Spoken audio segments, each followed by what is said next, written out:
টুৱাইচি তেখেতক সহযোগিতা কৰিছে পেৰেড টুৱাইচি শ্ৰী মনোহৰ লিম্বু ABSI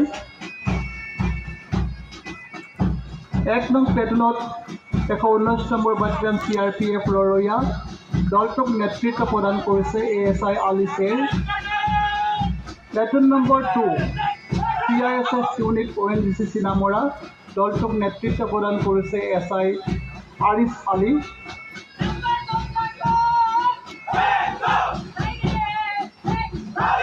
CISFৰ দলটিৰ অভিবাদন গ্ৰহণ কৰিছে আজিৰ মুখ্য অতিথি মহোদয়ে।